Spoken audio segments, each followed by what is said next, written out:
about Iranian women, their way of life, how they are. As you said, we think they're so weak and, so feeble because they're in a society that doesn't really regard them very highly, if at all. So I want to know from you what some of the most interesting things, some of the most shocking things that you learned from some of the stories you read were. So the first thing will be, there's so much pride in them wearing that hijab. Really? Yes. Okay, that's so shocking for me too, because we always feel so sorry for them. We're like, it's so hot there. Why are they being made to? That's another thing. They are being made to wear. They're being forced to wear it. That's not the case. They are so proud of wearing that. And I remember the ladies that we had were actually celebrating that they were able to wear their hijab during is it Olympics? Oh yes. Yeah, yes, and they were celebrating the Egyptians were able to wear that, even when people were saying crazy things about them. And also we were celebrating everything that was happening. And what was most shocking for me was that 98% of women in Iran are 98% of doctors are gynecologists are women. Oh really? Yeah, I don't know if that makes sense. That does make sense. That does make sense. 98% of gynecologists are women. Yes. That's amazing. Maybe that has to do with the whole the conservative thing. You can't, I mean, they're already having to wear the what is it called, the hijab. Also, I'd like to get into some of the reasons, because the reasons that we know for them wearing that hijab are all related to men. Like, you must not be seen by another man because you belong to another man. So that's why you cover. So I think maybe the reason why there are so many gynecologists that are women is in line with that, perhaps.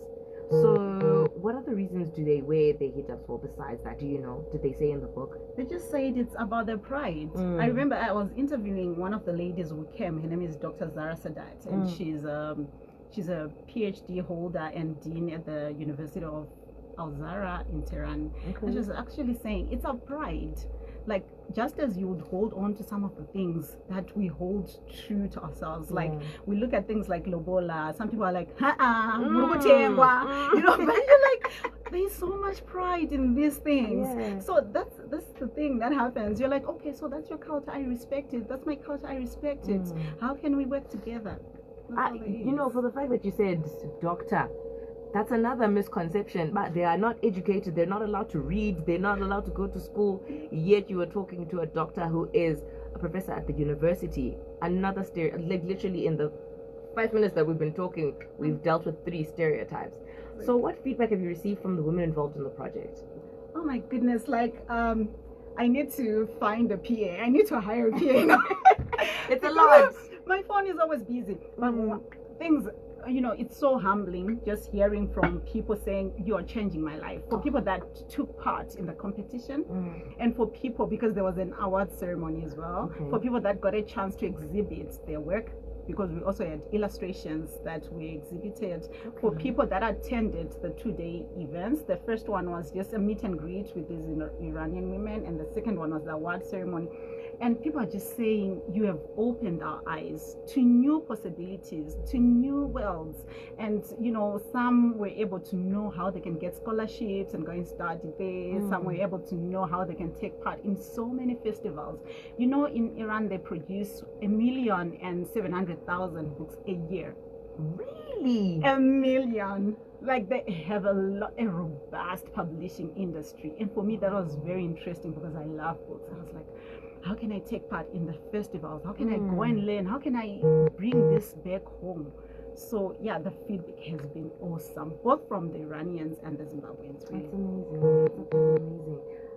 How do we get those books? Are those books allowed to leave the country? That's probably another stereotype, but they've got such tight laws because they don't really want other countries being involved in what happens there and having to impose what they believe is the way, like the hijab wearing. So do the books that get published, do they get distributed effectively? Yes, they do. Actually, that's a misconception to say that they hold their knowledge so close to themselves. We have the culture. The movies, guys. Yo. Exactly. Those the media. American movies be lying to us. Exactly. So with the books and anything of the artifacts, they make tapestry, carpets, and a lot of other things. We can find them at the Cultural Center of the Islamic Republic of Iran, that's in Mount Pleasant. You can actually just make an appointment, go there and say, I want to learn about this, whether it's about scholarships, whether about festivals, whether about the actual books. Okay. Yes. And also that country is a tourist area. It has so many beautiful areas that you Really? So it's not bombed half structures. See what happens. I need to digest. I need to digest. Cultural exchange. This is what happens when you do a cultural exchange. You learn. That's amazing. So there's actually things to do and things to see. You're not going to be walking in the streets, in the market, and then bomb. No. Just as right here we're not starving. You're not gonna have a militia coming to the streets to harass people. Wow. Yeah. Wow. That is actually so real and so valid. So how do you believe this book can impact the perceptions of women's experience in both Zimbabwe and Iran? Because we've spoken a lot about Iran, but what about home ground? Home ground, it's also about, there's so much empathy that we need amongst ourselves, amongst different cultures within ourselves. So this book is teaching us empathy, and it's teaching us that, we can win-win. We can all win at the end of the day. Okay. And what about the women in Iran? It's also about they can have wider markets in other places, and also the world is huge. It's not just, I remember this lady when she was presenting and she was talking about their faith, the Islamic faith, and then she said and also she gave an example and said Maryam, the mother of, and we all looked at her like, what are you talking about? That one that you believe in. So we said, okay, Mary, the mother of Jesus. And then it was like, they have no idea. So for me, I was like, I see in Christianity. How? Okay. So anyway, so their knowledge of Christianity is also very limited. Limited, yes.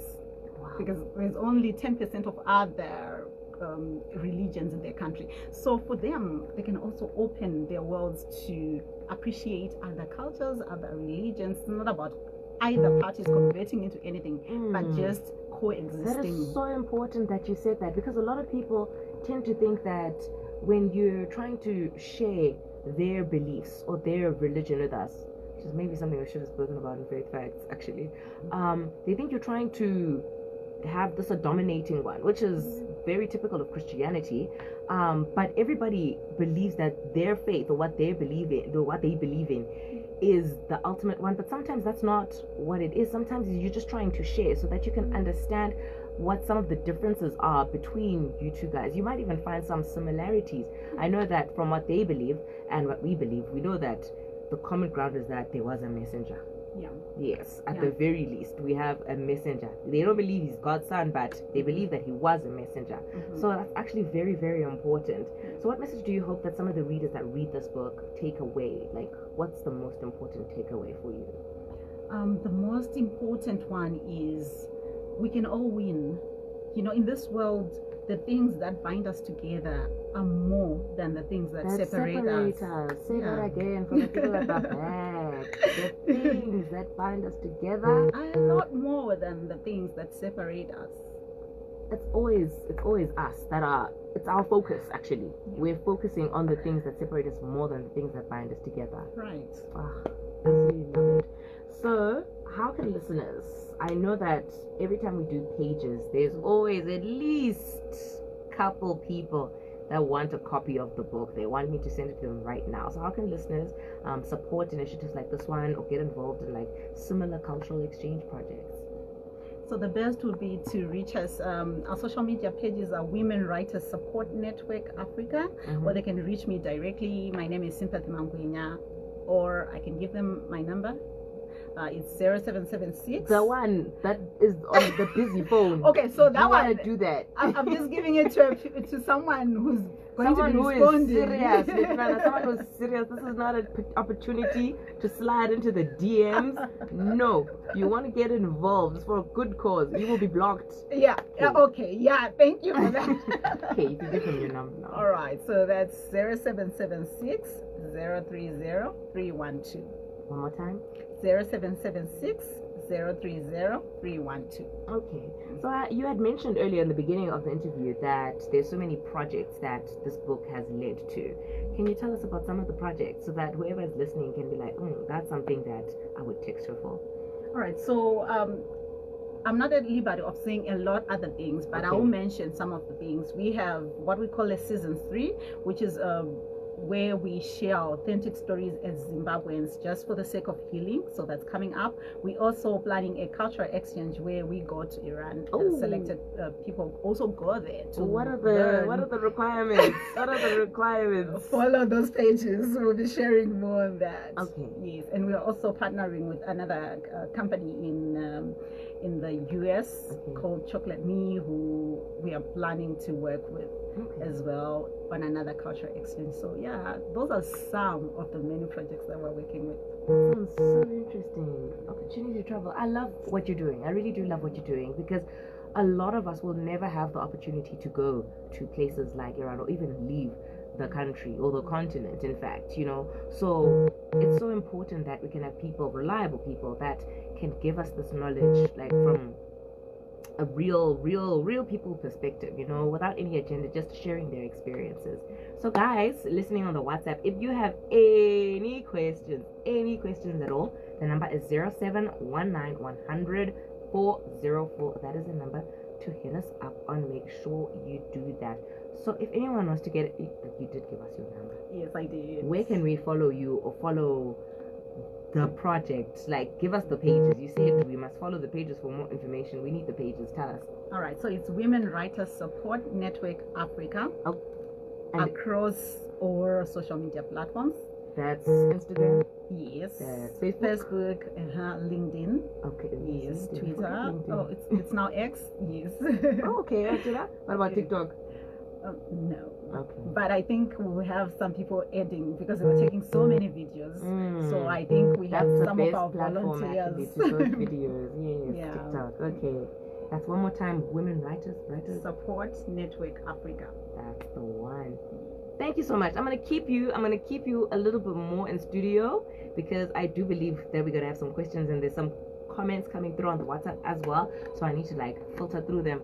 Sorry, Tendai, I'm gonna have to play a song, but please stay tuned, stay listening. We are not gonna go anywhere. She's still here to answer any more questions that you might have, or if you're curious about anything, maybe you want to get involved, maybe you want an opportunity to go to Iran. This is your time. This is where and how you do it. Just make sure you get in touch with us.